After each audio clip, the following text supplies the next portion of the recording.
Allô? Ouais, ça va? Ouais, ça va et toi? Quand je te dis JO, ça te fait penser à quoi? Bah, Jeux Olympiques. Ou journal officiel. Ah, ça j'aime.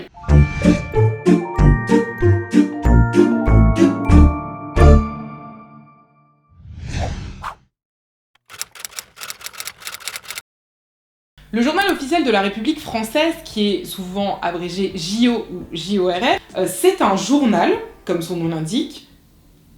Vous allez consulter le journal officiel comme vous lisez votre journal au quotidien, pour savoir en fait quelles sont les dernières lois qui sont sorties, quels sont les derniers arrêtés qui sont sortis. Vous connaissez cet adage ou ce dicton qui dit que nul n'est censé ignorer la loi. Eh bien, en fait, c'est nul n'est censé ignorer la loi dès lors que la loi est publiée. Parce que, évidemment, tant qu'elle n'est pas rendue publique, vous avez le droit de l'ignorer. Pour qu'une loi entre en vigueur, il faut qu'elle soit publiée au journal officiel. Pour qu'un décret entre en vigueur, il faut qu'il soit publié au journal officiel. Pour qu'un arrêté entre en vigueur, il faut qu'il soit publié au journal officiel. Donc, la publication au journal officiel, c'est quelque chose d'excessivement important. C'est pas juste une formalité ou un détail, c'est vraiment obligatoire et indispensable. Le journal officiel est toujours construit de la même façon, hein, c'est un journal, hein, comme quand vous lisez un magazine en fait. Tout en haut, vous avez les lois. Quand il y a une nouvelle loi qui est promulguée, le journal officiel s'ouvre avec l'indication de cette loi. Il n'y en a pas toujours, hein, donc parfois il n'y aura pas cette rubrique, mais s'il y a une loi,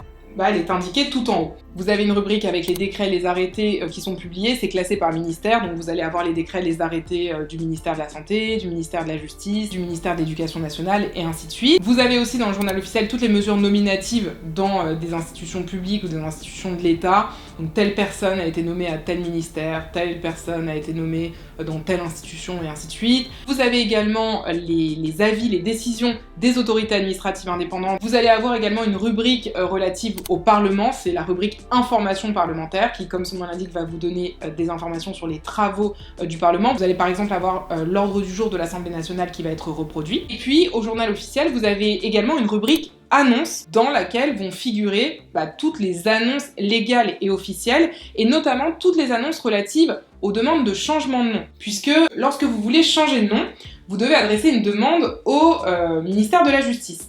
Mais avant de faire cette demande, vous êtes obligé de rendre public votre demande de changement de nom. Et pour rendre votre demande de changement de nom public, vous devez notamment faire une publication au journal officiel. Et donc, vous avez une rubrique à la fin, c'est tout en bas du journal officiel, vous avez une rubrique annonce avec demande de changement de nom. Donc ça, c'est pour ce que vous trouverez dans le journal officiel. J'insiste sur le fait que dans le journal officiel, ce n'est pas là que vous allez trouver de la jurisprudence, c'est-à-dire les arrêts qui sont rendus par la Cour de cassation, par le Conseil d'État, etc.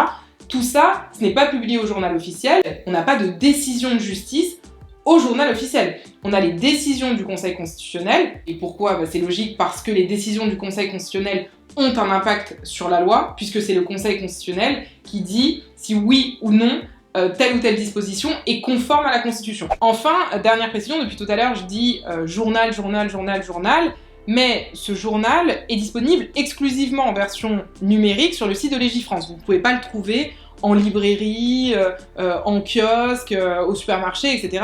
Non. Si vous voulez pouvoir consulter le journal officiel, il faut que vous alliez sur le site de Légifrance, puisque c'est là qu'il est publié quotidiennement. Et là encore, dernière remarque, en principe le journal officiel est publié tous les jours, sauf le lundi. Il n'y a pas non plus de journal officiel publié les lendemains de jours fériés, et je crois qu'il y a aussi le jour de la fête du travail et le jour de Noël, il me semble. Peut-être que cette vidéo vous aura donné envie d'aller lire le journal officiel tous les matins. Si c'est le cas, tant mieux, j'en suis absolument ravie.